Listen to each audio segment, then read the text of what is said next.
Hello everyone, नमस्कार। Start करते हैं आज का सेशन। आज है हमारा 10 मार्च मेरे भाई। स्टार्ट करेंगे आज की इंपॉर्टेंट न्यूज़ के साथ। न्यूज़ या एमसीक्यूज? एमसीक्यूज के साथ शुरुआत करेंगे। पहली दफा जो जोड़ रहा है उसको मैं बता दे रहा हूँ। स्टार्टिंग में हम लोग मोटिवेशनल कोट लेके चलेंगे, देन फिर बढ़ेंगे मेरे भाई इंपॉर्टेंट एमसीक्यूज की तरफ।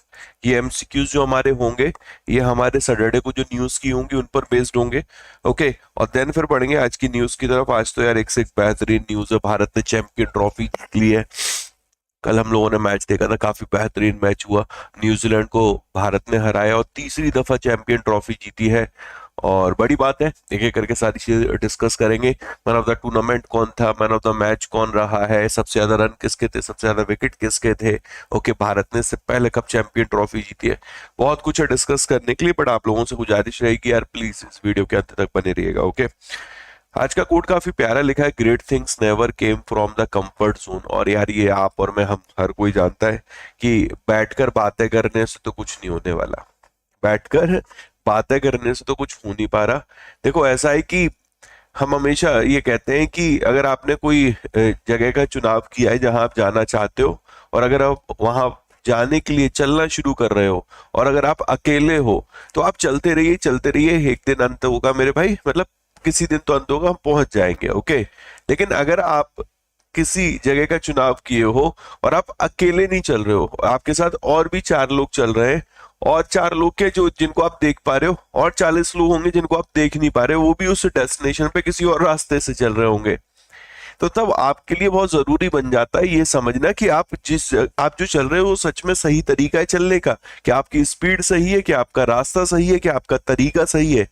समझ रहे हैं कि नहीं समझ रहे? हम चल रहे हैं, ये अच्छी चीज है। हम जिस हिसाब से चल रहे हैं वो अच्छी चीज है। क्या मैं सही समय पे पहुंच पाऊंगा? क्या मैं सही समय पे सबसे पहले पहुंच पाऊंगा? बात समझ में आ रही है? तो इस चीज को समझना बड़ा जरूरी है। यही हमें बताता है कंफर्ट जोन से बाहर निकलना। कि अगर हम कंफर्ट जोन में है तो इसका मतलब ये है कि हम कर तो रहे काम, ऐसा नहीं कि हम काम नहीं कर रहे। हम काम कर रहे हैं, हम बहुत बेहतरीन काम कर रहे होंगे। बट हमें ये समझने की जरूरत है कि रिक्वायरमेंट के अकॉर्डिंग काम है वो। रिक्वायरमेंट के अकॉर्डिंग, जरूरत के हिसाब से काम है। मैं बहुत मेहनत कर रहा हूँ, मैं बहुत मेहनत कर रहा हूँ। ऐसी मेहनत का फायदा क्या है जिसका मेरे दोस्त परिणाम ही नहीं आ रहा, जो सही डायरेक्शन में नहीं है, जो प्रोडक्टिव नहीं है। बात समझ में आ रही है? मेहनत तो मेरे दोस्त हर प्रकार की होती है। तो आपको ये समझना पड़ेगा, इस चीज को आपको रियलाइज करना पड़ेगा। और कंफर्ट जोन का मतलब ये है कि एक ही तरीके के काम को आप किए जा रहे हो, इनोवेशन लेकर आओ। बढ़िया बढ़िया, उसमें मेरे दोस्त चैलेंजेस जो आ रहे हैं उनके लिए फाइट करो। ठीक है? और बहुत बार ऐसा होता है कि लोग चैलेंजेस आते हैं, उनको बस सोचते हैं अरे ठीक है, ओके फाइन, चैलेंज ही तो है मेरे भाई, आज नहीं तो कल हो जाएगा, कल नहीं तो परसों हो जाएगा। नहीं, कोशिश करो कि एज सुन एज पॉसिबल करने की। अपना नेचर बदलो मेरे भाई, अपना नेचर बदलो। काम करने का तरीका देखो कैसे बेहतर हो सकता है। ठीक है? ये मैं जो छोटी छोटी चीजें बता रहा हूँ, इन्हें खुद पे मैं अमल करता हूँ, वो आपको बता रहा हूँ। और कंफर्ट जोन का मतलब ये होता है कि हाँ चलो ठीक है, एक ही चीज को करते करते करते करते हम चले जा रहे हैं, बस ठीक है, ओके फाइन, इससे बाहर मुझे निकलना नहीं, यही मेरी दुनिया है। ठीक है? यही मैं करूंगा, यही बेस्ट है, और इसी बेस्ट से मैं परिणाम लेकर आऊंगा। आप ये नहीं देख रहे कि और भी 40 लोग हैं जो बेहतर कर रहे हैं मेरे भाई। आप नहीं करोगे बेहतर तो कोई और बेहतर करेगा, फिर वो आपकी जगह आएगा। तो इस चीज को आपको समझना पड़ेगा, आपको रियलाइज करना पड़ेगा। आज आपको मौका मिला है, आज आपके पास मेरे दोस्त चांस है, तो जाइए, बुनाइए इसको और आगे बढ़िए। ठीक है? और ऊपर वाले का नाम लीजिए, जैसी रातें करिए, निश्चित तौर पे चीजें बेहतर होंगी। ठीक है? Good morning, good morning, good morning, good morning, good morning. Radhe Radhe बच्चों। सर, फरवरी के करंट अफेयर्स कल से शुरू हो रहे हैं ना बेटा? आज से तो हम लोग अपना 10 मार्च है। ठीक है? 10 मार्च से हम लोग सुदर्शन बैच शुरू करने जा रहे हैं।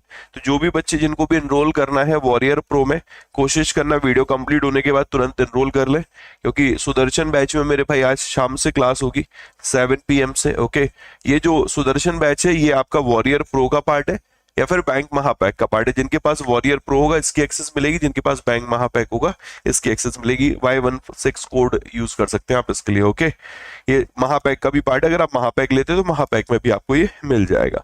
फाइन। टेस्ट सीरीज पे भी प्राइस ड्रॉप है, आप देख सकते हैं, एनरोल कर सकते हैं।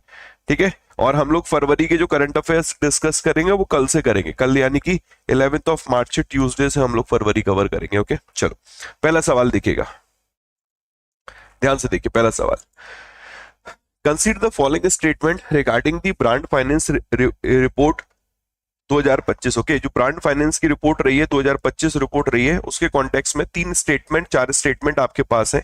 इन स्टेटमेंट्स में से कौन सा करेक्ट है मेरे भाई?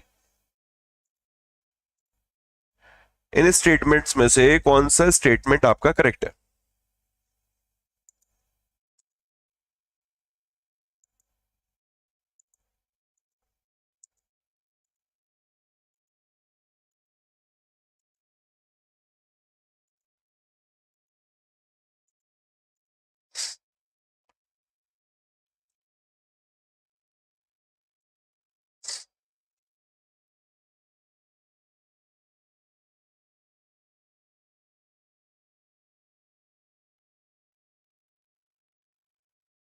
बहुत बढ़िया। राइट आंसर बनेगा ऑप्शन नंबर सी यहां पर मेरे भाई, 1, 2 और 4। Okay, LIC only Indian insurer है टॉप 100 में वैल्यूएबल इंश्योरेंस ब्रांड में, तो ये गलत है दोस्त। ठीक है, यहाँ पर 100 मोस्ट जो वैल्यूएबल ब्रांड है उसमें अगर हम लोग देखें, इंश्योरेंस ब्रांड नहीं, मोस्ट वैल्यूएबल ब्रांड में हम लोग देखें तो LIC 12वें नंबर पे था और SBI भी हमारा टॉप 100 के अंदर है मेरे भाई। ओके, तो ऐसे में ये वाला स्टेटमेंट अपना रॉन्ग हो जाता है, सिर्फ पहला करेक्ट है। लाइफ इंश्योरेंस जो LIC जो है वो थर्ड है among the world strongest insurance brand. जो पोलैंड बेस्ड PZU है ये यहाँ पर टॉप पोजीशन पे बैठा हुआ है in terms of brand strength. और जो टॉप 100 इंश्योरेंस ब्रांड है उन्होंने कलेक्टिवली जो ग्रो किया है वो यहाँ पर 9% मेरे दोस्त ग्रो किया है। ओके, 9% यहाँ पर इन्होंने ग्रो किया। आई होप मेरे दोस्त इतना क्लियर होगा। अब LIC के अलावा यहाँ पर जो SBI था टॉप 100 में, उसकी रैंक क्या, वो इंपॉर्टेंट है। जो मुझे लगता है ना वो ये कि SBI की, स्टेट बैंक ऑफ इंडिया की रैंक यहाँ पर पूछी जा सकती है कि ग्लोबली अगर हम लोग ओवरऑल ब्रांड वैल्यू में देखें तो LIC 12वें नंबर पे, SBI लाइफ की कितनी थी? SBI लाइफ, तो जो SBI लाइफ है उसकी जो रैंकिंग थी वो थी 76th। इस बात को जरूर ध्यान देना मेरे भाई, 76th। Okay, 76th। अगला पढ़ते हैं। Who are the Indian representing अच्छा, who are the Indians representatives in Asian cricket council? Asian cricket council में वो इंडियंस कौन से हैं जो रिप्रेजेंटेटिव है? बताइए मित्रों, वो रिप्रेजेंटेटिव है उनका नाम क्या है?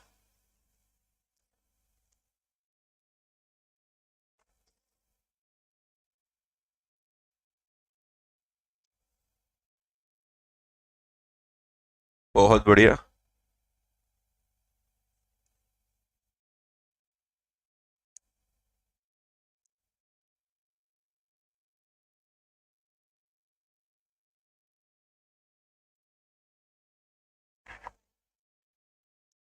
राइट आंसर बनेगा option number 2, Rajiv Shukla and Ashish Shelar. Okay, Ashish Shelar. अब कुछ एक अपॉइंटमेंट देख लेते हैं, जैसे गवर्नमेंट मार्केट प्लेस। ओके, इसके अभी CEO अपॉइंट किए गए हैं। CEO मेरे भाई, किसको यहां पर CEO अपॉइंट किया गया है? तो ये बने हैं अजय भादु। कौन बने मेरे भाई? अजय भादु। कहीं पर अगर मैं गड़बड़ हूं तो मुझे करेक्ट कर देना मेरे दोस्त, इतना जरूर याद रखना कि अजय भादु को अभी क्या अपॉइंट किया गया है मेरे दोस्त? गवर्नमेंट मार्केट प्लेस है, ठीक है, उसका यहां पर CEO अपॉइंट किया गया है। गवर्नमेंट मार्केट प्लेस एक ऑनलाइन प्लेटफॉर्म है पब्लिक प्रोक्यूरमेंट के लिए इन इंडिया, और इसको 9 अगस्त 2016 है, इसको लॉन्च किया गया था by the ministry of commerce and industry, by the ministry of commerce and industry. Okay, अभी रिजर्व बैंक ऑफ इंडिया में एक एग्जीक्यूटिव डायरेक्टर बने हैं, ED बने मेरे भाई, इनका नाम है अजीत रत्नाकर जोशी। ओके, अजीत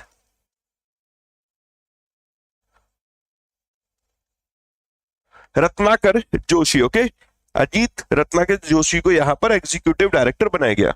एक ब्रांड है MRF, इसके ब्रांड एम्बेसडर बने, आज भी हम लोग एक ब्रांड एम्बेसडर के बारे में पढ़ेंगे। ओके, शुभमन गिल। शुभमन गिल कल पहला विकेट इन्हीं का गिरा था दोस्त। ठीक है, BCI, BCI क्या है? Bar council of India. Okay, तो बार काउंसिल ऑफ इंडिया के जो चेयरमैन बने हैं, चेयरमैन, इनका नाम है मनन कुमार मिश्रा। ओके, मनन कुमार मिश्रा। ओके, मनन कुमार मिश्रा मेरे भाई। एक ब्रांड है लिवाइस, इसके ब्रांड एम्बेसडर कौन बने? Diljit, Diljit Dosanjh. Okay, Diljit Dosanjh, okay. Next, who has assumed as the office of controller general of defence account, CGDA कौन अपॉइंट किए गए? सीजीडीए, तो सीजीडीए बने doctor Mayank Sharma, okay, doctor Mayank Sharma.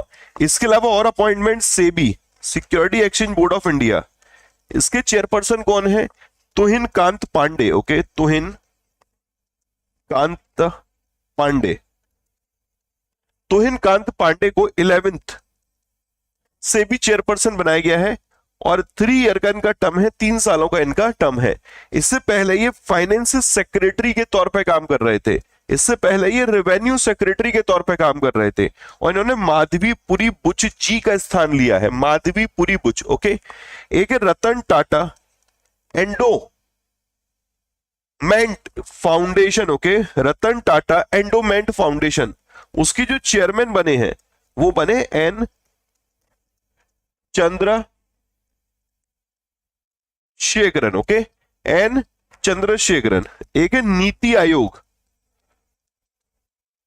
NITI Aayog, NITI Aayog के सीईओ का नाम क्या है? BBR Subrahmanyam, okay, BBR Subrahmanyam, BBR Subrahmanyam, okay, important है दोस्त। डीजीसीआई, डायरेक्टरेट जनरल ऑफ या drug controller general of India, drug controller general of India मेरे भाई, ओके। ये कौन बने? राजीव सिंह रघुवंशी, ओके, राजीव सिंह रघुवंशी, ओके, राजीव सिंह रघुवंशी को drug controller general of India appoint किया गया है। प्राइम मिनिस्टर नरेंद्र मोदी जी के जो प्रिंसिपल सेक्रेटरी बने हैं, एक तो पीके मिश्रा साहब है, पीके मिश्रा साहब के अलावा और कौन बना है? तो वो है शक्तिकांत दास साहब। शक्तिकांत दास साहब 14th नंबर के प्रिंसिपल सेक्रेटरी बने हैं और 25th नंबर के ये आरबीआई के गवर्नर थे। इनकी जगह पे अब आरबीआई का गवर्नर कौन है? तो वो संजय मल्होत्रा जी हैं, okay, Sanjay Malhotra ji. Clear guys? Next देखिएगा, कर्नाटक के चीफ मिनिस्टर सिद्धारमैया साहब ने अनाउंस किया है बैंगलोर सिटी यूनिवर्सिटी का जो नाम होगा वो एक फॉर्मर प्राइम मिनिस्टर के नाम पर होगा। सवाल यह है कि वो फॉर्मर प्राइम मिनिस्टर कौन से हैं जिनके नाम पर इसका नाम रखा जाएगा मेरे भाई? वो फॉर्मर प्राइम मिनिस्टर कौन से हैं जिनके नाम पर इसका नाम रखा जाएगा? सो आंसर बनेगा ऑप्शन नंबर 3 मेरे भाई, doctor Manmohan Singh, okay, doctor Manmohan Singh ji. Next, consider the following statement regarding the Swavalambini women entrepreneurship programme. तो ये जो स्वावलंबिनी वीमेन एंटरप्रेन्योरशिप प्रोग्राम है, इसके कॉन्टेक्स्ट में निम्न में से कौन सा करेक्ट है मेरे भाई?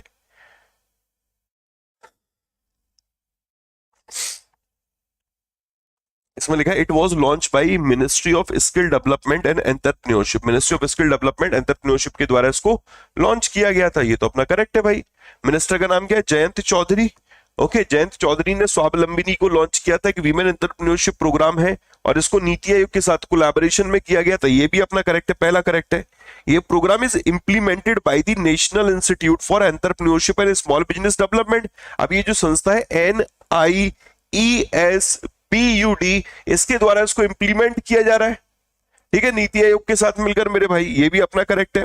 It aim to promote entrepreneurship among female student in higher education institution, ये भी क्लियर है। इसका पर्पस ही है कि फीमेल स्टूडेंट को एम्पावर करना जो हायर एजुकेशन इंस्टीट्यूशन में है, ठीक है, उनको नेसेसरी एंटरप्रेन्योरियल माइंडसेट प्रोवाइड करके मेरे भाई, ठीक है, और भी सारी चीजें, मेंटरशिप, रिसोर्सेज प्रोवाइड करके, ठीक है, तो ये भी अपना करेक्ट है। Currently initiative is limited only to Chaudhary Charan Singh university Meerut, नाची चौधरी चरण सिंह यूनिवर्सिटी से तो इसको अभी शुरू किया गया, वर्चुअली लॉन्च किया गया था। बात समझ में आ रहा है मेरे भाई? मतलब लॉन्च किया गया था ये। इसके अलावा बनारस हिंदू यूनिवर्सिटी भी रही थी, यूनिवर्सिटी ऑफ हैदराबाद भी रही थी, मौलाना आजाद नेशनल उर्दू यूनिवर्सिटी भी रही थी, और भी यूनिवर्सिटीज रही थी। तो सिर्फ इस तक लिमिटेड नहीं है। पहला, दूसरा, तीसरा मेरे दोस्त करेक्ट होगा, ओके, पहला, दूसरा और तीसरा यहां पर करेक्ट होगा। डन? क्लियर है बेटा? नेक्स्ट देखिएगा, consider the following statement about the circular dairy programme. Circular dairy programme के कॉन्टेक्स्ट में निम्न में से कौन सा करेक्ट है?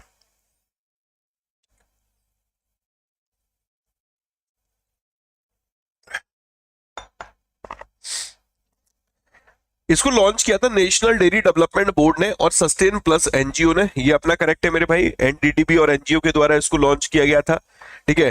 The programme target installing 10,000 bio gas plant across 15 state. ये भी करेक्ट है कि 10,000 जो बायोगैस प्लांट है उनको इंस्टॉल किया जाएगा 15 स्टेट्स में। उसमें उत्तर प्रदेश भी है, गुजरात भी है, मध्य प्रदेश भी, बिहार भी है।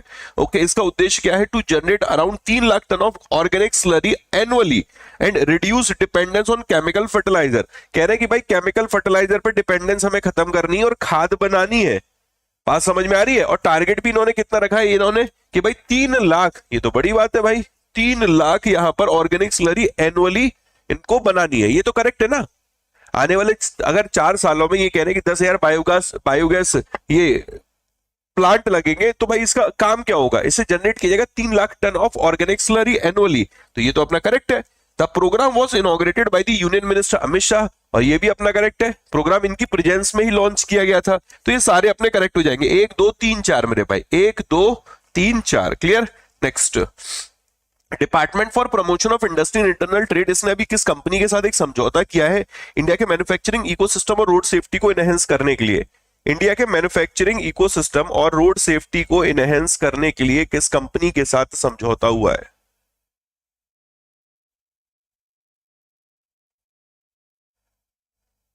यार थोड़ा दम लगाइए बच्चों, थोड़ा सेशन को अपनी तरफ से शेयर करिए if possible.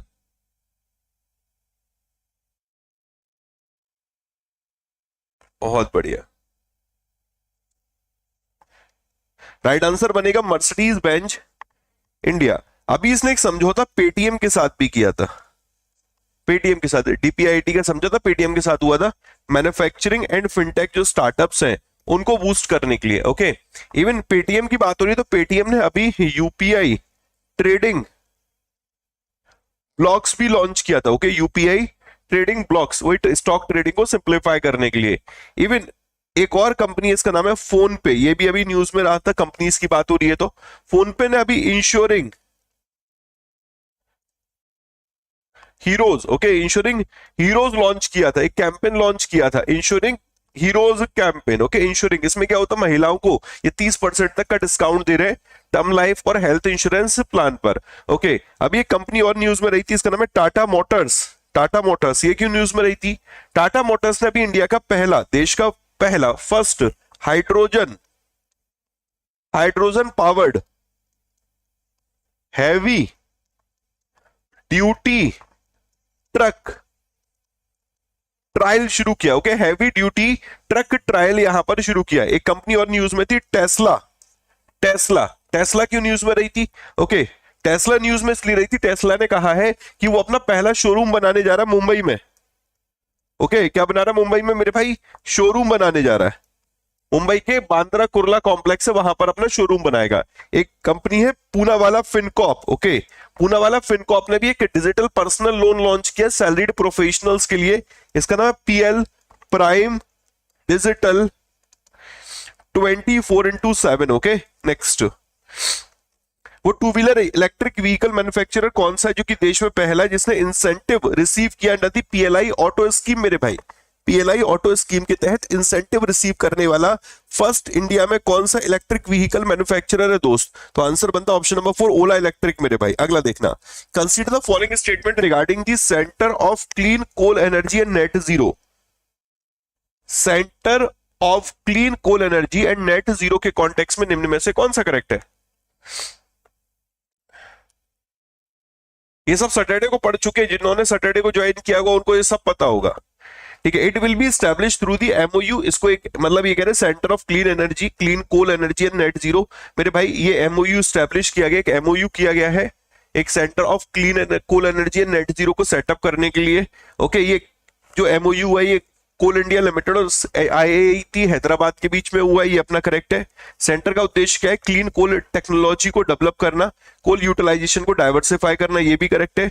Coal India limited provide करेगा 98 करोड़ इस इनिशिएटिव के लिए 5 सालों के लिए, ये भी इंपॉर्टेंट है।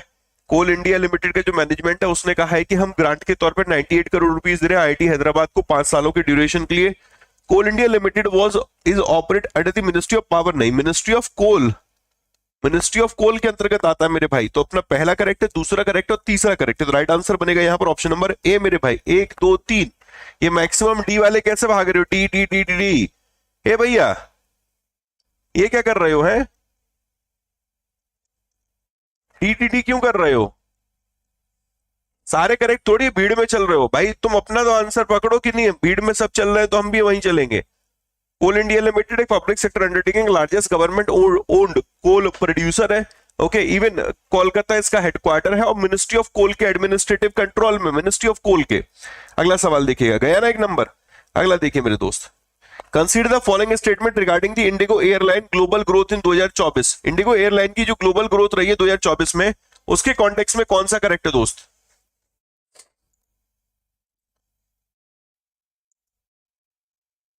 उसके कॉन्टेक्स्ट में निम्न में से कौन सा करेक्ट है?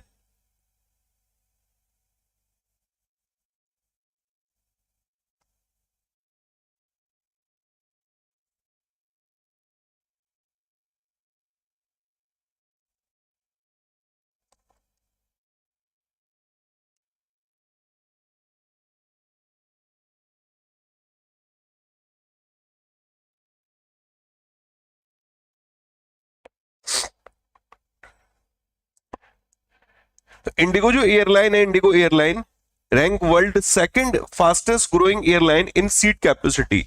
और इंडिगो एयरलाइन मेरे भाई सेकंड, मतलब इस सीट कैपेसिटी के मामले में हम लोग देखें तो यहां पर ये दूसरे नंबर पे बैठा हुआ है। चलो ये तो बात बढ़िया है, 10.1% मेरे दोस्त यहां पर सीटिंग कैपेसिटी में पिछले साल के कंपैरिजन ग्रोथ रही है, तो ये अपना करेक्ट है। Qatar Airways fastest growing airline है सीट कैपेसिटी में 2024 में, ये भी अपना करेक्ट है। कतर एयरवेज उसमें 10.4% की ग्रोथ रही थी। ठीक है, Indigo was fastest growing airline globally in terms of flight frequency growth, ये भी अपना करेक्ट है। फ्लाइट फ्रीक्वेंसी ग्रोथ के मामले में ये टॉप पर रहा है। ठीक है, 9.7% की ग्रोथ देखने को मिली थी मेरे भाई, बात समझ में आ रही है, ये भी अपना करेक्ट है। फिर बात आती है यहां पर, Indigo airline achieved highest available seat kilometre growth world wide. नहीं, इंडिगो एयरलाइन तो यहां पर चौथे नंबर पे है। अगर हम लोग अवेलेबल सीट किलोमीटर ग्रोथ के टर्म्स में बात करें मेरे भाई, तो ये चौथे नंबर पे बैठा हुआ है।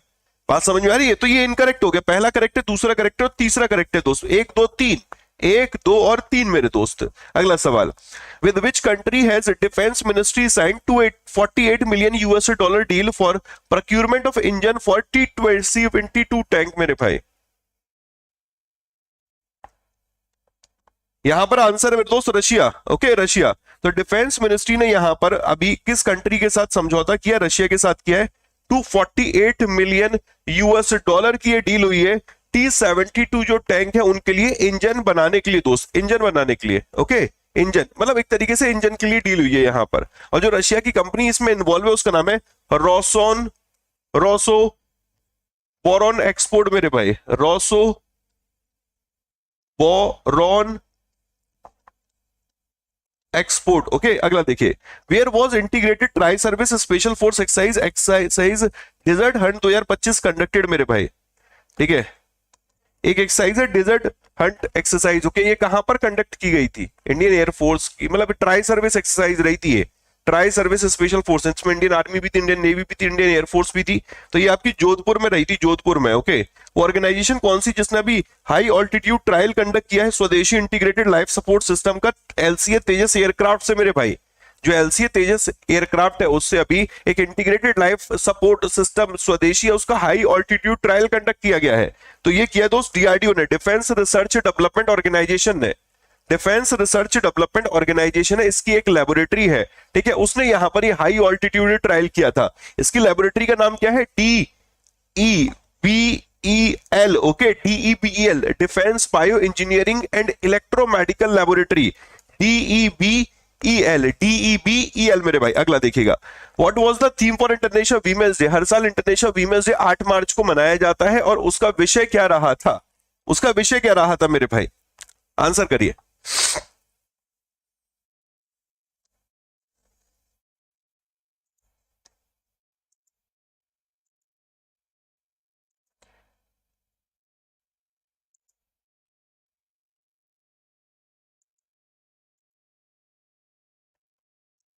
उसका विषय क्या रहा था? तो मेरे दोस्त आंसर बनता option number 3, for all women and girls right equality empowerment. Okay, for all women and girls right equality empowerment मेरे भाई। अगला, which edition of civil account day was celebrated on 1 March 2025 in new Delhi? 1 मार्च 2025 को civil account day celebrate किया गया था मेरे दोस्त। कौन सा एडिशन इसका रहा था?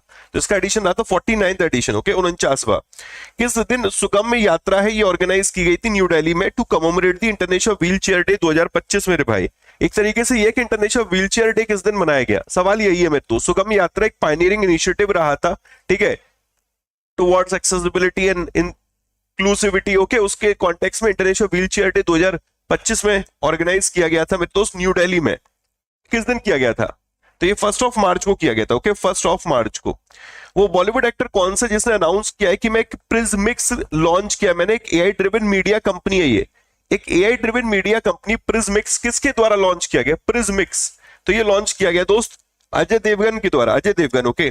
Consider the following statement about the EY entrepreneur of the year award 2024। EY entrepreneur of the year award 2024 किसने मेरे दोस्त, किसको दिया गया है? तो नितिन कामत है जो कि फाउंडर एंड सीईओ है जेरोदा के, इनको EY entrepreneur of the year award दिया गया है। केवी कामत साहब जो है इनको स्पेशल जूरी अवार्ड से सम्मानित किया गया था। कामत साहब पद्म भूषण रिसिपेंट है, जियो फाइनेंशियल सर्विसेज के वो चेयरमैन है और इनको लाइफ टाइम अचीवमेंट अवार्ड मिला है इंडिया के स्पेस मिशन में कंट्रीब्यूशन के लिए। मेरे दोस्त बात समझ में आ रही है? ये इनकरेक्ट हो गया अपना, इनकरेक्ट है। Nitin Kamat will represent India at the EY world entrepreneur of the year award in Monte Carlo, ये अपना करेक्ट है, ये मॉन्टे कार्लो में इंडिया को रिप्रेजेंट करेंगे, ओके। इसके बाद लिखा एस सोमनाथ साहब को लाइफ टाइम अचीवमेंट अवार्ड मिला है कंट्रीब्यूशन के लिए इंडिया के फाइनेंशियल सर्विसेज सेक्टर में। तो भाई इनको लाइफ टाइम अचीवमेंट अवार्ड थोड़ी मिला है, इनको तो जो अवार्ड मिला है वो स्पेशल जूरी अवार्ड मिला है, ठीक है, और इनको जो मिला है वो लाइफ टाइम अचीवमेंट अवार्ड मिला है मेरे दोस्त। लाइफ टाइम अचीवमेंट अवार्ड केवी कामत साहब को जो मिला है वो फाइनेंशियल सर्विस सेक्टर के लिए, एस सोमनाथ साहब को जो मिला है वो आपका स्पेस मिशन के लिए। तो ये इनकरेक्ट हो जाएगा, पहला और तीसरा करेक्ट है, सिर्फ अपना ए राइट आंसर बनेगा। जो डी के साथ जा रहे हैं वो मेरे दोस्त ये भूल गए कि यहां पर ये एस सोमनाथ और केवी कामत को मैंने रिप्लेस कर दिया है। भाई एस सोमनाथ और केवी कामत को रिप्लेस कर दिया गया था, भीड़ में आप चल रहे हो, आप D D D D D D D D D D D D के भाग रहे हो मेरे भाई, क्यों भाग रहे हो? ठीक है, next. Which former Indian football captain has decided to come out of retirement? मतलब वो फॉर्मर फुटबॉल कैप्टन कौन है जिन्होंने कहा है कि मैं रिटायरमेंट वापस ले रहा हूं? तो ये है तो सुनील छेत्री, ओके, सुनील छेत्री साहब है। क्लियर? आउट ऑफ 19 आपका स्कोर क्या चल रहा है जरा मेरे को एक कमेंट सेक्शन में जरूर बताना वीडियो कंप्लीट होने के बाद, ठीक है, वीडियो कंप्लीट होने के बाद मेरे भाई कमेंट सेक्शन में जरूर बताना आपका स्कोर क्या चल रहा है, ठीक है। आगे बढ़े, आज की न्यूज के साथ शुरुआत करें क्योंकि न्यूज बहुत है यार आज, और न्यूज भी एक से गजब की न्यूज है, उसमें भी टाइम लगेगा। एक गया बस, बाकी सारे करेक्ट है। 19 के 19 फोड़ दिए ना तुम लोगों ने, बस यही तो मैं चाहता हूं, ठीक है। अगर आप ये 19 सवाल बना पा रहे हो इसका मतलब आप सैटरडे को फोकस थे, सैटरडे को आपने प्रॉपर क्लासेस लिए थे मेरे भाई। अगर आप सैटरडे को फोकस्ड होते हो तो आप आगे का कर लेते हो। अगर आप आज मंडे को फोकस्ड होगे तो आपका कल का मेरे दोस्त एमसीक्यू बनेंगे। लेकिन वही वाली बात है, जो बच्चे फोकस्ड नहीं होंगे उनके साथ दिक्कत होगी मेरे भाई। वो ये सोचेंगे अरे यार एक काम करेंगे पीडीएफ से रिवीजन कर लेंगे, तब दिमाग लगा लेंगे। कोशिश करो 1 घंटे बिल्कुल व्यवस्थित तौर पे मेंटली प्रेजेंट रहो। फिर ये 19 क्वेश्चन क्या 1900 क्वेश्चन नहीं मेरे दोस्त आपको टफ लगेंगे, लेकिन आपको 1 घंटे मेंटली प्रेजेंट होना होगा। लोग क्या करते हैं ना, सेशन देख तो रहे बट वो मेंटली प्रेजेंट नहीं है। अगर आप मेंटली प्रेजेंट हो तो तब आनंद आने वाला है मेरे भाई, ओके। चलो आगे बढ़ते हैं। Good morning, good morning, good morning, Radhe Radhe बच्चों, ठीक है। जो देर से जगे उनको गुड मॉर्निंग, राधे राधे। वो अच्छा एक और रह गया, who is the author of book chasing सलाह द बायोग्राफी? चेजिंग सलाह द बायोग्राफी के लेखक कौन है? Simon Hughes, okay, Simon Hughes. देखो मैं वैसे इसके बारे में एंड में बताता बट अभी अवेयर कर दे रहा हूं आप लोगों को। वॉरियर प्रो बैच में आज शाम को 7 बजे से हम लोग एसबीआई क्लर्क मेंस के लिए, एसबीआई पीओ मेंस के लिए ये सुदर्शन बैच शुरू कर रहे हैं। अगर आप लोग अलग से वॉरियर में एनरोल करना चाहते हैं, मतलब अलग से सुदर्शन में, तो वो भी ऑप्शन है। ये आपको 700 के आसपास पड़ेगा। और अगर आप वॉरियर प्रो में भी एनरोल करते हैं मेरे भाई तो आपको ये 1420 का मिलेगा। Y168 आप कोड यूज कर सकते हैं, 24 मंथ वैलिडिटी रहेगी। I will suggest warrior pro enrol करो, आप कोड Y168 लगा सकते हैं, okay. Even warrior pro is also part of bank Mahapack. आप बैंक महापैक ज्वाइन करते हैं तो आपको वॉरियर प्रो मिलेगा, सुदर्शन भी मिलेगा। सुदर्शन सिर्फ या तो वॉरियर प्रो का पार्ट है या बैंक महापैक का। बाकी टेस्ट सीरीज पे भी मैंने प्राइस ड्रॉप कर दिया, 199 कर दिया। आप इसे एनरोल कर सकते हैं। ये आपका किसी का भी पार्ट नहीं है, नहीं टेस्ट प्राइम का, नहीं मेरे दोस्त बैंक महापैक का, ये सेपरेट रहेगा। चलिए पहला सवाल, एचपीसीएल के जो सीएमडी बने हैं इनका नाम क्या? विकास कौशल। ओके, विकास कौशल। तो गवर्नमेंट ने विकास कौशल को हिंदुस्तान पेट्रोलियम कॉर्पोरेशन लिमिटेड का 5 सालों के लिए सीएमडी बना दिया है। यार ये इंपॉर्टेंट है, टेन्योर। एग्जाम ने टेन्योर के साथ खेल रहा है। तुम क्या करते हो, एग्जाम टाइम पे सिर्फ अपॉइंटमेंट रट के जाते हो, टेन्योर को ध्यान ही नहीं देते हो। होता है, या आपकी जगह मैं भी हूंगा तो अभी यही होगा। तो जब पहले पढ़ो तो उससे पहले उस दौरान ध्यान रखो कि कितने सालों के लिए इनको अपॉइंट किया गया है। तो विकास चाहिए हमें 5 सालों में, ऐसे याद रख लो, ध्यान रहेगा, विकास चाहिए हमें 5 सालों में। ओके, तो विकास कौशल इनको सीएमडी बना दिया गया हिंदुस्तान पेट्रोलियम कॉर्पोरेशन लिमिटेड का। हिंदुस्तान पेट्रोलियम कॉर्पोरेशन लिमिटेड 1952 में बना था। मुंबई महाराष्ट्र इसका हेडक्वार्टर हो गया मेरे भाई। मेरे लिए इंपॉर्टेंट ये है कि मिनिस्ट्री ऑफ पेट्रोलियम और नेचुरल गैस इसके एडमिनिस्ट्रेटिव कंट्रोल में है एक संस्था जिसका नाम है ONGC, oil and natural gas. उसकी ये सब्सिडरी है। HPCL is a subsidiary of ONGC, जो कि भारत सरकार का एक उपक्रम भी है, और वो किसके एडमिनिस्ट्रेटिव कंट्रोल में है? Petroleum and natural gas ministry के एडमिनिस्ट्रेटिव कंट्रोल में है। क्लियर है गाइस? अब अच्छा एक चीज, एक छोटा सा सवाल है कि who is a petroleum and natural gas minister? Minister कौन है? What is the name of minister? अपने होमवर्क में लिखो। मैंने यूट्यूब पे एक सेशन कराया था, लिस्ट ऑफ कैबिनेट मिनिस्टर। अगर आपको समय मिले तो प्लीज उस सेशन को देखना। टाइप करना list of cabinet minister updated by Ashish Gautam. एक वीडियो मिलेगा, हार्डली 15 मिनट का है, एक एमसीक्यू के फॉर्म में और एक नॉर्मल है। उसमें मैंने सभी मंत्री, जितने भी मंत्री हैं उनका मंत्रालय तक बताया है, प्लस मंत्रालय के साथ साथ उनका निर्वाचन क्षेत्र, लोकसभा सांसद तो कहां से, राज्यसभा सांसद तो कहां से। एक बार उस सेशन को जरूर देखना। ओके, अब बढ़ते आगे। रिजर्व बैंक ऑफ इंडिया ने अभी रीअपॉइंटमेंट अप्रूव कर दिया सुमंत कथपालिया साहब का। इंडसइंड बैंक के चीफ बनाए गए 1 साल के लिए। 1 साल के लिए इनको इंडसइंड बैंक का चीफ फिर से अपॉइंट किया गया, रीअपॉइंट हुए हैं, आरबीआई की तरफ से मंजूरी मिल गई। अगेन टेन्योर 1 साल का इनका। ओके, तो सुमंत साहब का टेन्योर कितने का है? 1 साल का। ओके, कथपालिया जी को पहली दफा 2020 में अपॉइंट किया गया था। इनको 37 सालों का एक्सपीरियंस है मल्टीनेशनल बैंक में। इसमें सिटी बैंक भी है, बैंक ऑफ अमेरिका भी है, और एबीएन एएमआरओ भी है मेरे भाई। इनमें यहां पर इनको तगड़ा मतलब मेरे दोस्त एक्सपीरियंस है। ओके, मतलब इंडसइंड बैंक ज्वाइन करने से पहले इन्होंने यहां पर भी काम कर रखा है।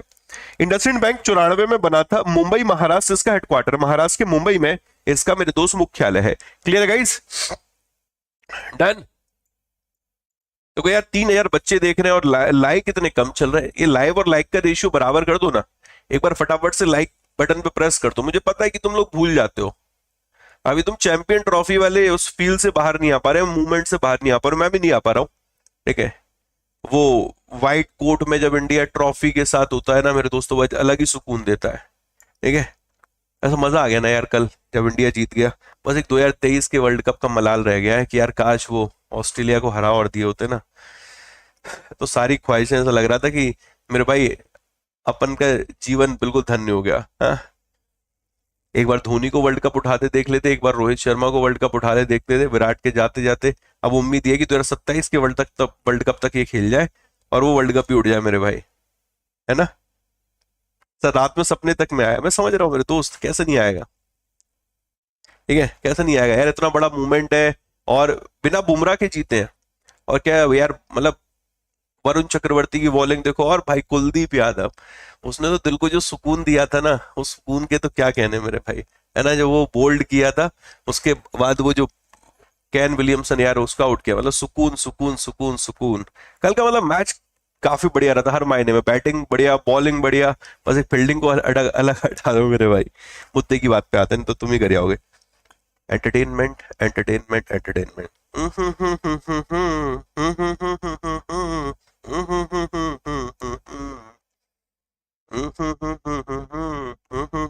विद्या बालन जी को मेरे भाई फेडरल बैंक का ब्रांड एम्बेसडर बना दिया है। इस ब्रांड को ये मेरे दोस्त प्रमोट करते हुए दिखेंगे अब। Federal bank Kerala Kochi, okay, Aluva इसका हेडक्वार्टर है मेरे दोस्त, और ये फर्स्ट एवर ब्रांड एम्बेसडर बनी है विद्या बालन। ओके, विद्या बालन, तो विद्या बालन फेडरल बैंक की। अब देखो लिवाइस के दलजीत दोसांझ है, एमआरएफ के आपके मेरे भाई शुभमन गिल है, चैंपियन ट्रॉफी के जो ब्रांड एम्बेसडर थे उसमें 4 नाम याद रखने हैं, एक मोहम्मद शहजाद, एक सरफराज अहमद मेरे भाई, और एक नाम था मेरे दोस्त शेन वॉटसन, एक नाम था टिम साउदी, और द ग्रेट शिखर धवन। ये 4 ब्रांड एम्बेसडर उसके हैं। ओके, अगला जीएसटी काउंसिल ने एक जीओएम मतलब कॉन्स्टिट्यूट किया है।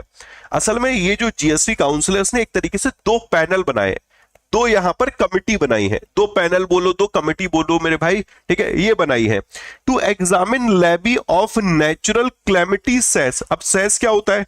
Cess basically tax on tax होता है। जब आप पैसा कमाओगे, सरकारी नौकरी जिस दिन आपकी लग जाएगी और सरकारी नौकरी पर जो आपको एक साल में टैक्स पे करना पड़ेगा, ओके, उस टैक्स के ऊपर आपको सेस भी पे करना पड़ता है। Cess is a tax on tax. इसका एक पर्पज होता है, जैसे secondary and higher education cess. सरकार सेकेंडरी एंड हायर एजुकेशन के लिए पैसा आपसे ले रही है और उस क्षेत्र में लगा रही है मेरे भाई। कृषि कल्याण सेस, कृषि के कल्याण के लिए ये एक पैसा सरकार आपसे ले रही है। स्वच्छ भारत सेस, स्वच्छ भारत के लिए पैसा कहां से आ रहा है? आपसे, हमसे आ रहा है मेरे भाई।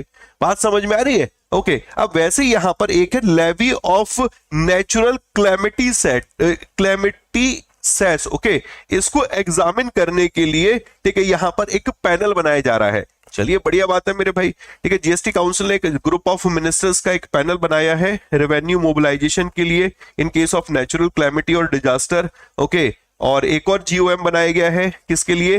जो जीएसटी है उससे रेवेन्यू को एनालाइज करने के लिए। तो दो बने हैं यहां पर, एक को देख रहे हो सुरेश खन्ना साहब, ओके, और जो GoM on analysis of revenue from GST है वो गोवा के चीफ मिनिस्टर प्रमोद सावंत साहब की अध्यक्षता में है। दोनों इंपॉर्टेंट है दोस्त। डन।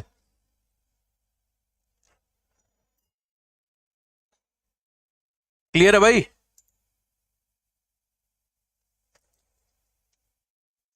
चलिए चलिए चलिए, बहुत बढ़िया, आगे बढ़ते हैं। Okay, next. ये दो हैं, एक पैनल बनाया है on analysis of revenue from GST, एक इसको लेकर, और एक यहां पर ये in case of natural calamity और डिजास्टर रेवेन्यू मोबिलाइजेशन को लेकर। Okay, next. एसबीआई ने collateral free digital SME launch किया है लोन। ओके, दो चीजें हैं यहां पर, दोनों समझेंगे। Okay, collateral free, collateral free का मतलब होता है कि आशीष गौतम बैंक है, ए भैया कुछ पैसे देना, ए भैया कुछ पैसे उधार दे दे। उसने बोला जानना पहचान, तू मेरा मेहमान, कैसे तेरे को मैं पैसा दे दूं? फिर मेरे दोस्त, मेरे को बड़ा दुख हुआ, फिर मेरे को बड़ा दर्द हुआ, ठीक है, फिर मैं घर गया, फिर मैंने थोड़ा बहुत पढ़ाई वढ़ाई की, फिर मैं दोबारा पहुंचा, ए भैया मुझे कोलेट्रल फ्री लोन चाहिए, कोलेट्रल फ्री। तो उसने कहा कोलेट्रल फ्री लोन मतलब कि मुझे कुछ गिरवी नहीं रखना और मुझे पैसा मिल जाए। कोलेटरल फ्री का मतलब ही ये है कि आपको पैसा तो मिल रहा है मेरे भाई, बट आपको उसके बदले कुछ भी मॉर्टगेज नहीं करना है, कुछ भी आपको गिरवी नहीं रखना है मेरे भाई। ओके, तो कोलेटरल फ्री, कोई सिक्योरिटी नहीं देनी है। तो यहां पर डिजिटल एसएमई लोन दिया जा रहा है वीमेन एंटरप्रेन्योर्स के लिए। तो एसबीआई ने जो ये लॉन्च किया, इस प्रोडक्ट का नाम है अस्मिता, अस्मिता, अस्मिता। ओके, तो एसबीआई ने कोलेटरल फ्री डिजिटल लॉन्च किया है स्मॉल और मीडियम एंटरप्राइज के लिए। लोन प्रोडक्ट एसबीआई अस्मिता है, वीमेन एंटरप्रेन्योर्स के लिए, ठीक है, उनके बिजनेस को एक्सपेंड करने में इससे मदद मिलेगी। Okay, done. चलिए, इन्होंने एक नारी शक्ति करके डेबिट कार्ड भी लॉन्च किया है। नारी शक्ति एक हो गया, यहां पर अस्मिता। अस्मिता क्या है? एक डिजिटल लोन है एसएमई, स्मॉल मीडियम एंटरप्राइजेस के लिए, वुमेन एंटरप्रेन्योर्स के लिए एसएमई लोन लॉन्च किया है। और एक debit card, premium debit card launch किया, इसका नाम है नारी शक्ति। ओके, वीमेन की नीड्स को पूरा करने के लिए 100% रिसाइकल्ड प्लास्टिक से बना हुआ है, रुपए पावर्ड मेरे दोस्त ये कार्ड है। Nice news. Bank of Baroda, bank of Baroda वैसे भी काफी न्यूज में बना रहता है, अब एक और बार न्यूज में है। इसने अपना पहला सेविंग अकाउंट लॉन्च किया वीमेन एनआरआई के लिए। महिलाएं, और महिलाओं में भी एनआरआई जो अपने देश से बाहर मेरे दोस्त गए हैं, एनआरआई बन गए, उन वीमेन एनआरआई का ये बैंक ऑफ बड़ौदा बड़ा ख्याल रख रहा है मेरे भाई। और इसने फर्स्ट सेविंग अकाउंट लॉन्च किया है। तो Bank of Baroda launch specialise saving account for women NRI, becoming first Indian public sector bank to offer such a product. Oh my god, मतलब ये इस तरीके का प्रोडक्ट अभी तक किसी बैंक ने क्या ऑफर ही नहीं किया। ये पहला बैंक है मेरे भाई जिसने ऑफर किया है, पहला बैंक है मेरे दोस्त जिसने इसको ऑफर यहां पर किया है। फर्स्ट पब्लिक सेक्टर बैंक है। Nice, nice news, nice news, गौर फरमाइएगा मेरे भाई, आगे देखना। बैंक ऑफ बड़ौदा जो ग्लोबल वीमेन एनआरई और एनआरओ सेविंग अकाउंट है, इसमें काफी बेनिफिट प्रोवाइड किए जाएंगे। सस्ती रेट पर होम और ऑटो लोन मिलेगा, प्रोसेसिंग फी रिड्यूस है, फुल वेवर लॉकर रेंट नहीं पे करना है, यहाँ पर कस्टमाइज डेबिट कार्ड होगा, इसमें एयरपोर्ट लॉन्च एक्सेस यहाँ पर रहने वाला है। क्या गजब की न्यूज है दोस्त।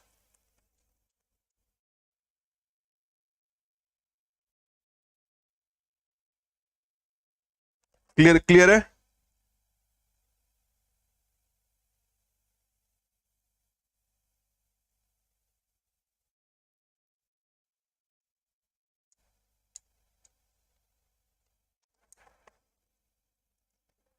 आगे बढ़ते हैं। In addition to women centric offering, ये बैंक ने इसको बीओबी प्रीमियम एनआरई को अपग्रेड भी कर दिया है। सिर्फ बात है, अब आ जाओ, एक गजब की न्यूज है। आप लोग काफी, ये मेरे दोस्त इसको पढ़ते हो, ठीक है। इसका नाम है यहाँ पर gift city. Okay, gift city. अब गिफ्ट सिटी से इन्होंने एक Air India aircraft financing deal है ये एग्जीक्यूट करी है। जितने स्टार लगा सकते हो ना स्टार लगा लेना।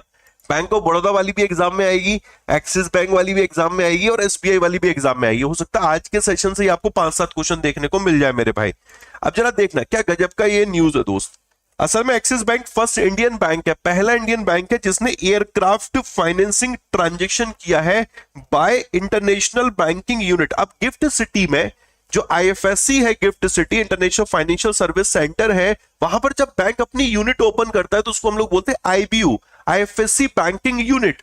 आईएफएससी बैंकिंग यूनिट आईबीयू बोलते हैं मेरे भाई। अब ये जो आईबीयू है इसके माध्यम से एक तरीके से बैंक की ब्रांच ही तो हो गई। बैंक की ब्रांच के माध्यम से मेरे भाई एक एयरक्राफ्ट फाइनेंसिंग ट्रांजैक्शन यहां पर एग्जीक्यूट किया गया, मतलब एक डील कंप्लीट की गई है। ये जो डील एग्जीक्यूट की गई थी ये एआई फ्लीट सर्विसेज लिमिटेड के बिहाफ पर की थी, जो कि लीजिंग आर्म है, होली ओन्ड सब्सिडरी है एयर इंडिया की। टाटा ग्रुप कंपनी, उसकी एक एयर इंडिया और एयर इंडिया की एक होली ओन्ड सब्सिडरी, एक leasing arm AI fleet services limited है, उसके बिहाफ पर इस डील को एग्जीक्यूट किया गया था। इसमें long term US dollar loan रहेगा 34 ट्रेनिंग एयरक्राफ्ट को परचेज करने के लिए। आज के समय में भाई संस्था को पैसे की जरूरत है, पैसा दिया जा रहा है और उस पैसे के माध्यम से वो जो अपनी रिक्वायरमेंट है उसको पूरा कर रहे हैं। ओके, इसमें पहले मल्टीनेशनल बैंक इन्वॉल्व, मतलब और भी बैंक इन्वॉल्व होते थे बड़े बड़े मेरे भाई। इस बार एक्सिस बैंक ने इसको अपनी आईबीओ के माध्यम से एग्जीक्यूट किया है। पहली दफा है जिसमें की स्टेक होल्डर्स इस ट्रांजेक्शन में लेंडर हो, चाहे बोरोअर हो, चाहे लॉ फर्म हो, चाहे फैसिलिटी एजेंट हो, चाहे सिक्योरिटी एजेंट हो, सब गिफ्ट सिटी एंटिटीज है मेरे भाई। सारी की सारी गिफ्ट सिटी वहीं के हैं, गिफ्ट सिटी एंटिटीज हैं। जितने स्टार लगा सकते हो उतने स्टार लगा लेना, ठीक है। Nice news. Aircraft financing transaction, इसमें कीवर्ड याद रखना, aircraft financing transaction. Delhi cabinet 2500 रुपए पर मंथ देगा महिलाओं को महिला समृद्धि योजना के तहत। ओके, तो इंटरनेशनल वीमेंस डे पर दिल्ली की कैबिनेट ने अप्रूव कर दिया महिला समृद्धि योजना। ओके, और इस योजना में जो एलिजिबल वीमेन होंगी उनको 2500 रुपए पर मंथ दिए जाएंगे, मंथली फाइनेंशियल एड मेरे भाई। इसके लिए 5100 करोड़ रुपए रखे जाएंगे। आने वाले बजट में बताया जाएगा कि इस स्कीम के लिए हम इस स्कीम को इंप्लीमेंट करने के लिए इतना पैसा रखेंगे। आप ये वाला पैराग्राफ याद रखो, महिला समृद्धि योजना, और उसके लिए 2500 रुपए पर मंथ यहां पर फाइनेंशियल असिस्टेंस दी जा रही है। Okay, next. इंडिया को 58th टाइगर रिजर्व मिल गया है। Okay, 58th tiger reserve. Modi ji ने भी कांग्रेचुलेशन कहा है कि भैया फाइनली अब हमारे पास 58 टाइगर रिजर्व हो चुके हैं, 58 टाइगर रिजर्व हो चुके हैं। मध्य प्रदेश में जो ये माधव नेशनल पार्क है ये यहाँ पर टाइगर रिजर्व घोषित किया गया है और ये 58th टाइगर रिजर्व है। मध्य प्रदेश का ये 9th टाइगर रिजर्व है। यहाँ पर देखो लिखा होगा the newly added Madhav tiger reserve, state 9th, state का 9वां है और ओवरऑल देश का मेरे दोस्त ये 58th है। भूपेंद्र यादव साहब है जो अपने एनवायरमेंट मिनिस्टर है, उनके द्वारा ये अनाउंसमेंट रहा था। तो मंत्री जी का नाम याद रख लो, 58वां टाइगर रिजर्व याद रख लो, राज्य का 9वां टाइगर रिजर्व है ये याद रख लो मेरे भाई। Okay, 58th tiger reserve Madhav tiger reserve. Okay, अभी तक हम लोग देखे तो हमने देखा था 57th जो बना वो राता पानी टाइगर रिजर्व बना, वो भी मध्य प्रदेश का है। ओके, वीरांगना दुर्गावती टाइगर रिजर्व ये 54th बना था, ये भी आपका मध्य प्रदेश का है। इस ऑर्डर को भी याद रख सकते हो। अभी 57th मध्य प्रदेश का, रातापानी टाइगर रिजर्व, गुरु घासीदास तमोर पिंगला टाइगर रिजर्व 56 है छत्तीसगढ़ का। तो ये 2024 वाले तो एटलीस्ट आपको याद रहने चाहिए कि भाई 56 कौन सा, 57 कौन सा, क्या पता एग्जामिनर ही बोल दे कि अच्छा एक बात बताइए निम्न को देखिए और बताइए निम्न में से इनकरेक्ट कौन सा है। 55वां ये, 56वां ये, 57वां ये, 58वां ये, ठीक है, या नन ऑफ दीज से तरीके से ऑप्शन दे दे, आपको उसमें से क्या पता एलिमिनेट करना हो तो ये जरूर याद रखना जो हाल फिलहाल के हैं। 23-24 के तो पकड़ लो, वीरांगना दुर्गावती टाइगर रिजर्व मध्य प्रदेश हो गया, धौलपुर करौली टाइगर रिजर्व ये राजस्थान 2023 हो गया मेरे भाई, राजस्थान। गुरु घासीदास तमोर पिंगला छत्तीसगढ़, राता पानी टाइगर रिजर्व मध्य प्रदेश। ठीक है भाई, डन।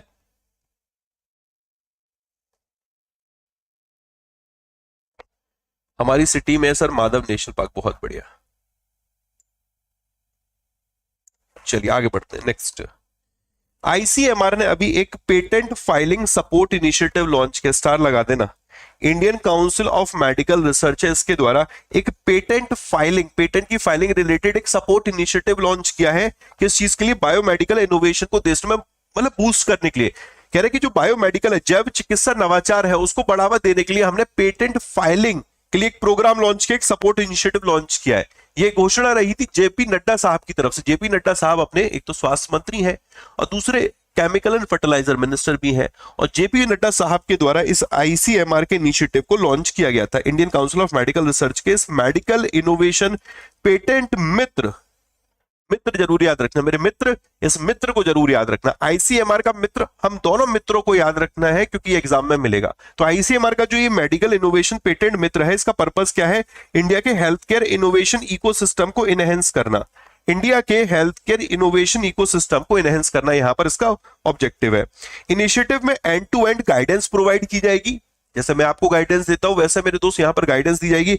हैंड होल्डिंग सपोर्ट रहेगा, बिल्कुल मेरे दोस्त, आपको बेहतर तरीके से सपोर्ट किया जाएगा। किस चीज के लिए? पेटेंट फाइलिंग के लिए, टेक्नोलॉजी ट्रांसफर के लिए, मेडिकल इनोवेशन के लिए। अगर मेडिकल इनोवेशन के लिए टेक्नोलॉजी ट्रांसफर होना है या फिर मेरे दोस्त पेटेंट फाइलिंग होनी है, तो उसके लिए आपको पूरा सपोर्ट देगा, हैंड होल्डिंग सपोर्ट रहेगा, एंड टू एंड गाइडेंस यहां पर प्रोवाइड की जाएगी। इस इनिशिएटिव को international symposium on health technology assessment इस दौरान यहां पर लॉन्च किया गया था। ये जो ISHTA रहा था, इस दौरान इस इनिशिएटिव को लॉन्च किया। तो कहां से लॉन्च किया था, किसने लॉन्च किया था, किसका ये प्रोग्राम है मेरे भाई, किसका ये इनिशिएटिव है, इस इनिशिएटिव का पर्पस क्या है, कहां से इसको लॉन्च किया गया? आई होप क्लियर होगा।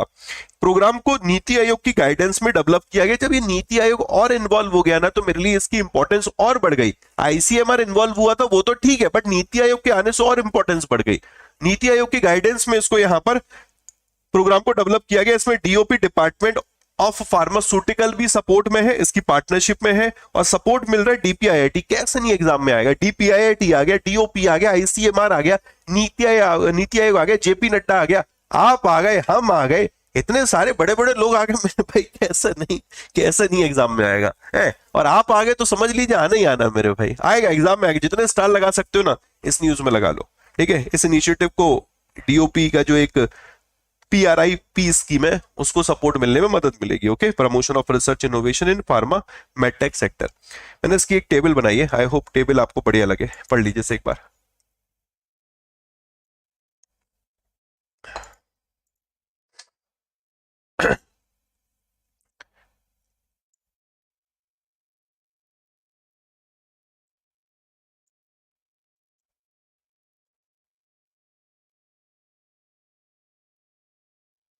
डन सर, सब आ जाएंगे बट क्वेश्चन नहीं आएगा। ए झा, कैसी गलत गलत बातें कर रहा सुबह सुबह है। नजर न लगे भाई, आएगा ये एग्जाम में आएगा है? क्यों नहीं आएगा? 3200 बच्चे देख रहे हैं, लाइक देखो मात्र 1900 चल रहा है। हमारा लाइक बटन पे प्रेस करिए जरा। मैं थक गया कहते कहते, पॉजिटिव रहो, पॉजिटिव रहो, पॉजिटिव रहो। जैसा बोलोगे वैसा ही होगा, जैसा सोचोगे वैसा ही होगा। मैं बता रहा हूं, अच्छा बोलो, अच्छा सोचो, वैसा ही होने लगेगा। ठीक है? अगर अगर कुदरत को मेरे दोस्त आजमाना चाहते हो ना, तो आप अपने आसपास सिर्फ अच्छा करने लगो, अपने मुंह से मेरे भाई अच्छा बोलने लगो, अपने विचारों में अच्छा चीजें लाने लगो, सोच को अच्छा कर लो दोस्त, अपने आप ऑटोमेटिकली आपकी लाइफ में बदलाव होगा। अब आप मत ये सोचना कि आप ये मत सोचना अभी मैं बैठूंगा 5 मिनट में ये हो जाए, ये हो जाए, अच्छा अच्छा, और तुरंत सब हो जाए।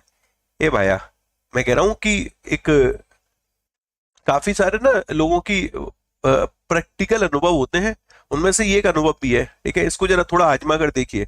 गलत गलत बोल रहा है, मैं मेहनत कर रहा हूँ मेरे भाई, दिन रात एक कर रहा हूँ कंटेंट आने में, अगर एग्जाम में क्वेश्चन आए, मैंने कहा अरे पंखे से मेरे दोस्त, वो नहीं एक मूवी में वो रजनीकांत की में पैर बांध के लटका देता, फुल स्पीड में पंखा कर देता है घुमा दूंगा इधर आजा।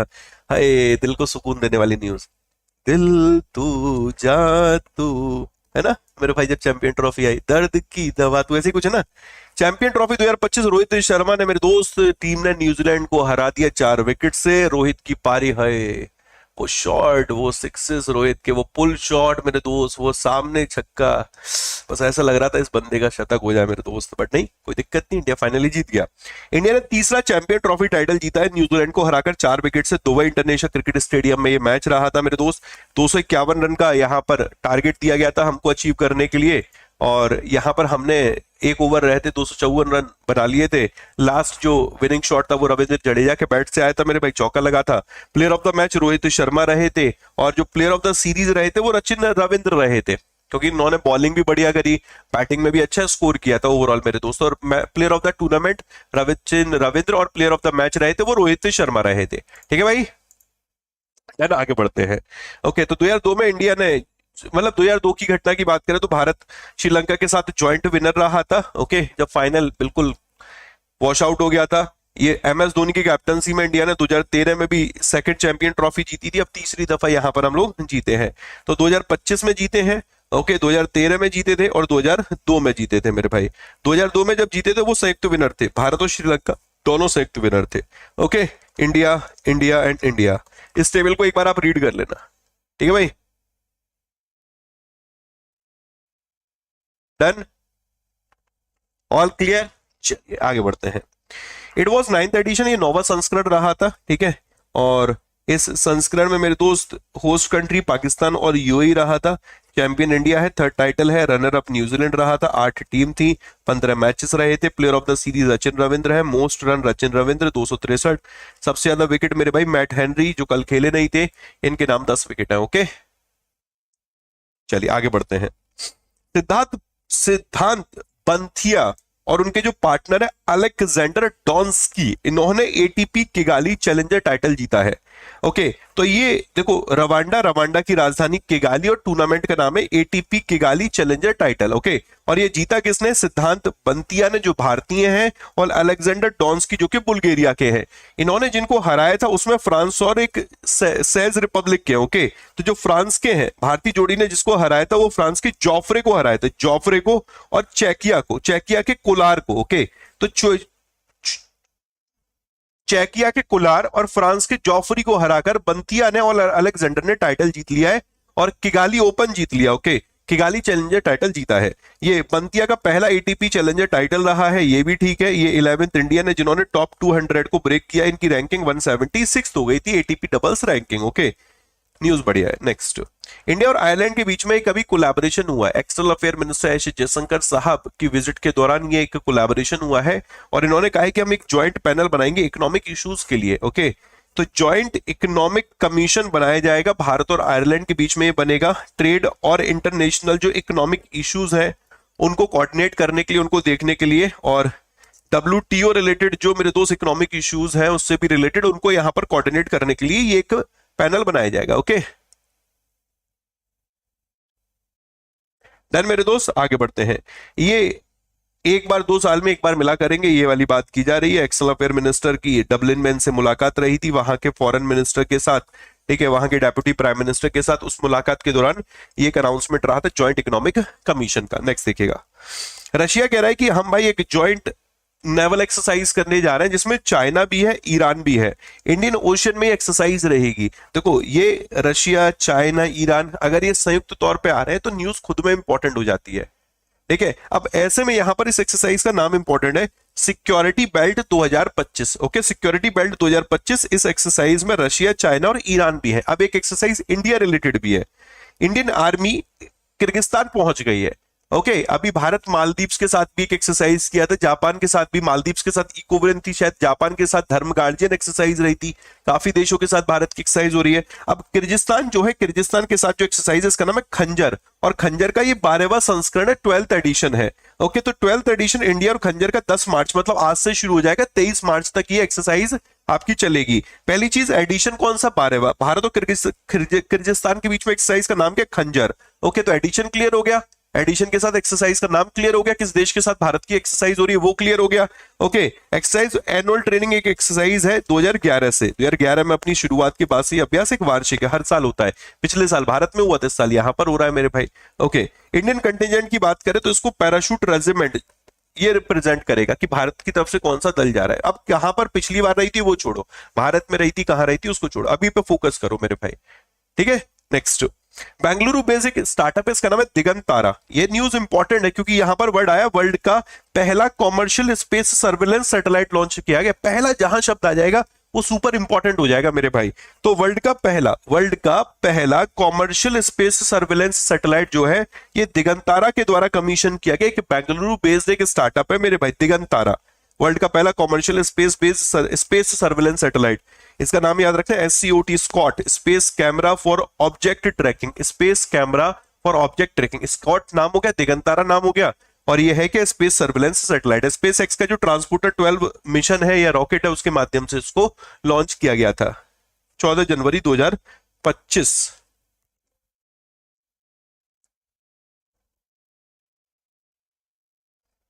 अच्छा, कमीशनिंग हो गई है वहां पर, कमीशनिंग वही सोच रहा मैंने, 14 जनवरी को लॉन्च किया गया था, जब बनाई थी तब ध्यान नहीं दिया। 14 ये न्यूज तो है कल के, कल की न्यूज है, न्यूज पुरानी नहीं है। ये लॉन्च तब हुआ था मेरे भाई, ठीक है, लॉन्च तब हुआ था। ये कहते हैं कि जो 5 सेंटीमीटर तक छोटे जो ऑब्जेक्ट हैं, ओके, उनको मॉनिटर ट्रैक करने के लिए इसको डिजाइन किया गया है। ओके, इसको डिजाइन किया गया है।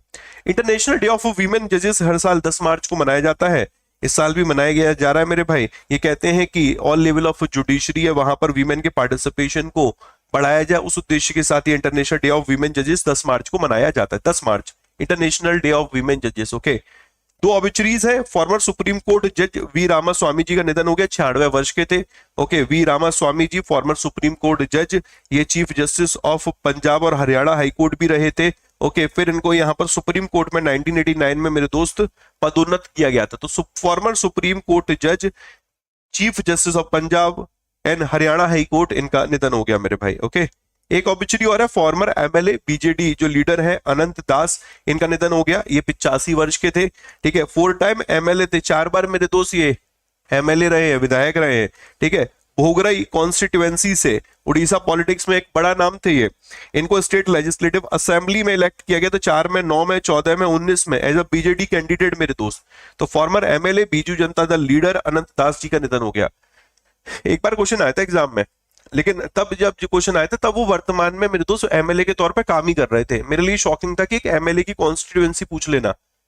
मैंने कहा यार एक MP की कॉन्स्टिट्यूएंसी पूछ ले, समझ में आता है, चलो ठीक है भाई, मंत्री हैं, वर्तमान में मंत्री हैं, उनका निर्वाचन क्षेत्र पूछ ले। इन्होंने एक पर्टिकुलर स्टेट के मंत्री थे, ठीक है, और उनका निधन हुआ था और उनका निर्वाचन क्षेत्र पूछ लिया था। तो जब भी कभी भी किसी विधायक का भी निधन होता है तो कोशिश किया करिए उनसे रिलेटेड उनका मंत्रालय जो भी वर्तमान में रहा होगा, रहा है, नहीं तो फिर कहाँ से वो सांसद वगैरह मतलब कहाँ से वो विधायक चुने गए, ये सारी चीजें एटलीस्ट याद किया करो। बेसिक बेसिक बातें उनको ध्यान रखा करो। ओके, आगे बढ़ते हैं। ठीक है, अन्नपूर्णा देवी जी इंडियन डेलीगेशन को लीड करेंगी commission on status of women at UN। तो यूनाइटेड नेशन में भारत को ये रिप्रेजेंट करने जा रही हैं। इस न्यूज को समझने से पहले इस वाले पैराग्राफ को पहले समझना। एक CSW की हम लोग बात करेंगे यहां पर। CSW क्या है सर? एक कमीशन है, फंक्शनल कमीशन है ये UN economic and social council में। ओके, ये एक principal global inter governmental body है जिसका काम होता है जेंडर इक्वलिटी को और वीमेन राइट को प्रमोट करना। CSW का काम है वीमेंस राइट, मैं कह रहा मेंस राइट, वीमेंस राइट को प्रमोट करना और जेंडर इक्वलिटी को प्रमोट करना। तो अब CSW आएगा तो दिमाग में क्लियर होगा, अच्छा जी ये वीमेन राइट की बात कर रहा है, जेंडर इक्वलिटी की बात कर रहा है, UN का ही ये भाग है, UN का एक फंक्शनल कमीशन है UN economic and social council का। ये तो समझ में आ गया। अब भारत यहां पर किसको भेज रहा है यहां पर वो देखते हैं।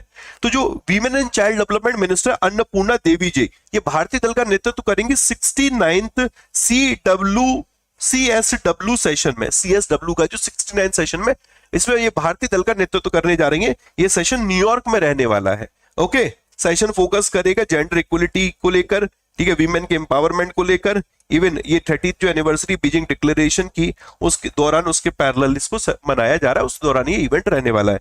भारतीय दल का नेतृत्व कौन कर रहा है इसको जरूर याद रखना दोस्त।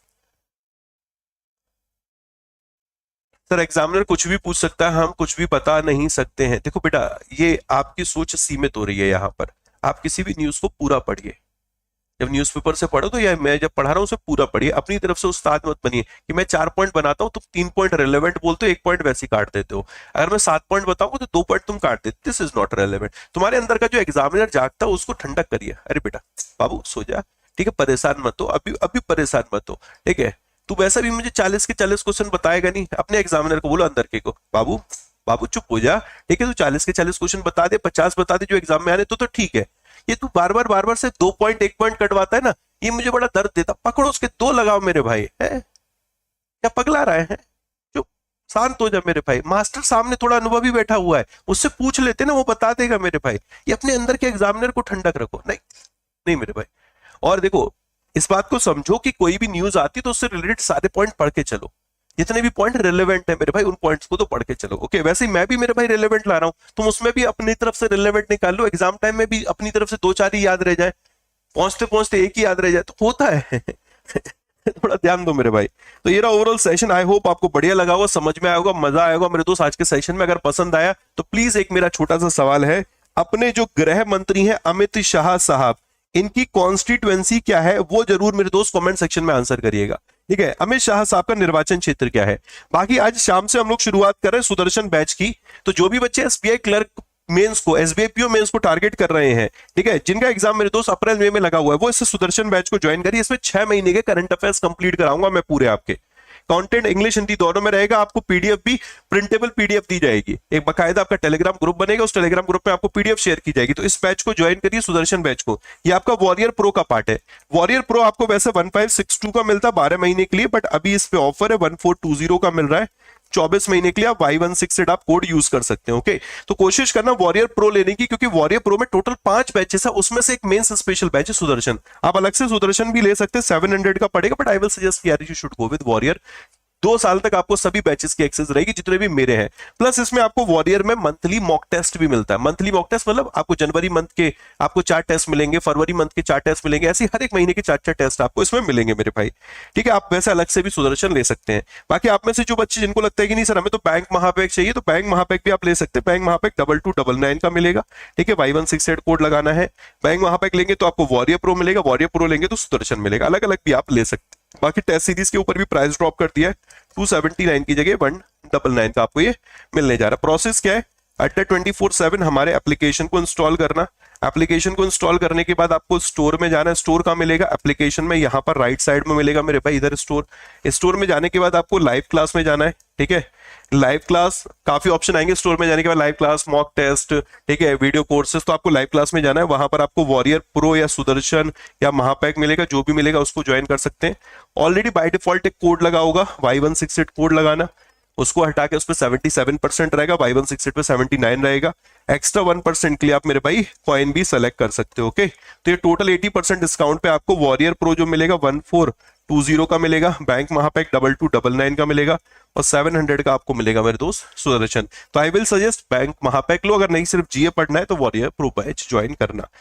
मैं फिर बोल रहा हूँ मेरे भाई, कैसा लगा सेशन आज कमेंट करके जरूर बताइएगा, और मुलाकात करेंगे हम लोग आज शाम को 7 बजे मेरे भाई। Okay, bye bye, take care, Radhe Radhe बच्चों, खुश रहिए, मस्त रहिए, और हाँ पढ़ते रहिए मेरे भाई। इस बार फोड़ना है, सिलेक्शन लेना है। ठीक है, जितनी मेहनत हम लोगों ने करी है ना उसको बस रंग लाना है मेरे भाई। मेंस 30 दिन रच के मेहनत करनी है। ठीक है, बस ऊपर वाले से आशीर्वाद लेते रहो, माता पिता का आशीर्वाद लेते रहो, और बस इस गुरु की बात को सुनते रहो मेरे भाई। ठीक है, कल्याण होना निश्चित है। ओके, राधे राधे।